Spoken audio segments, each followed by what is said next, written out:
Olá, boa tarde. Você acompanha agora notícias do Brasil e do mundo dessa sexta-feira, dia 10 de novembro. Mais da metade dos brasileiros tem a maior parte do orçamento comprometido com contas de água, luz e gás. Segundo o estudo da Serasa, o desemprego ainda é o principal motivo do endividamento em família.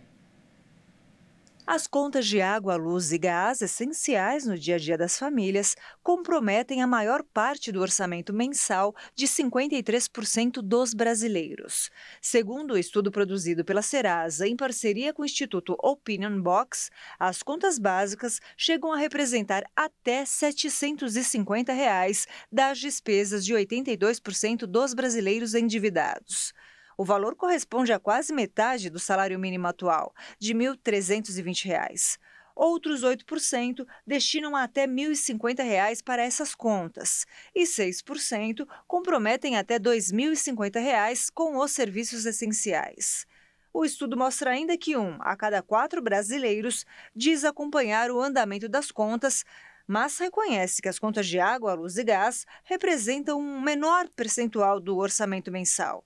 O levantamento ainda revelou que 83% dos consumidores admitem que já atrasaram o pagamento de outras contas para priorizar a quitação das despesas essenciais.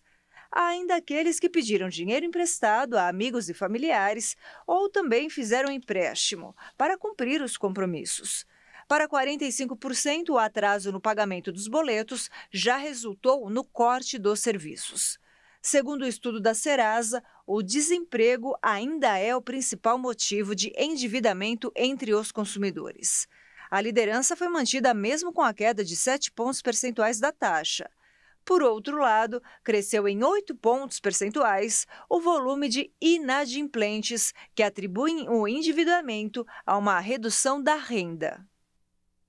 E falando agora de saúde, a Agência Reguladora dos Estados Unidos aprovou a primeira vacina contra a chikungunya.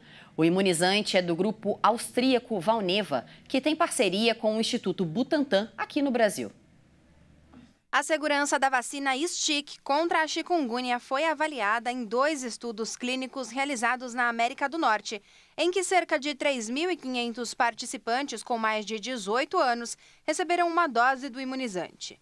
O nível de anticorpos avaliado nos participantes do estudo baseou-se em um nível que demonstrou ser protetor em primatas não humanos que receberam sangue de pessoas que foram vacinadas.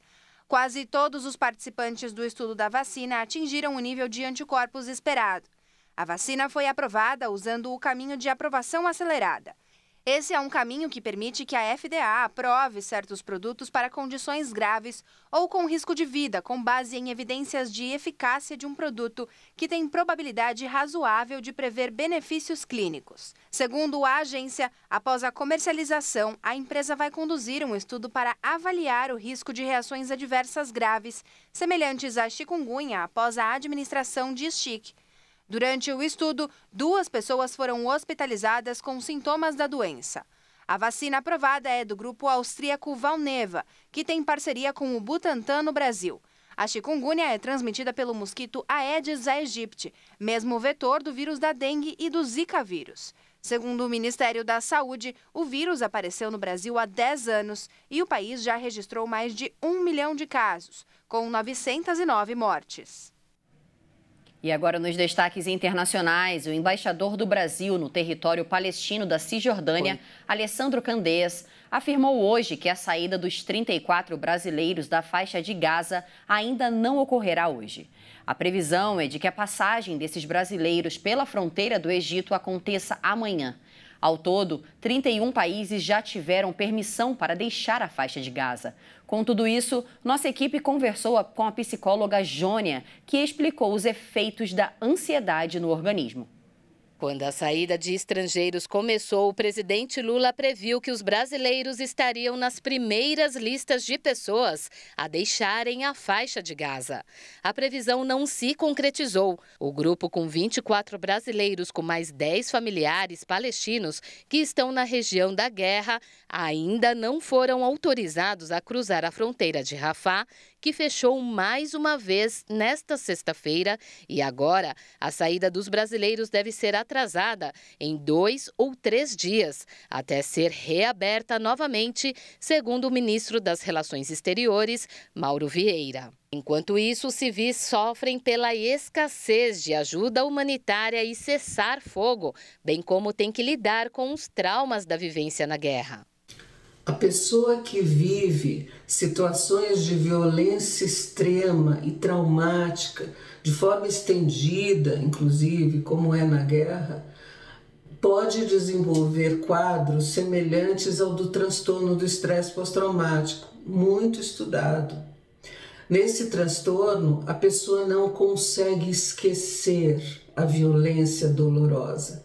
Ela tem pesadelos, sonhos horríveis, fica num estado de hipervigilância, achando que qualquer pequena coisa avisa que aquilo vai acontecer de novo, como se nunca ela pudesse mais se afastar daquilo.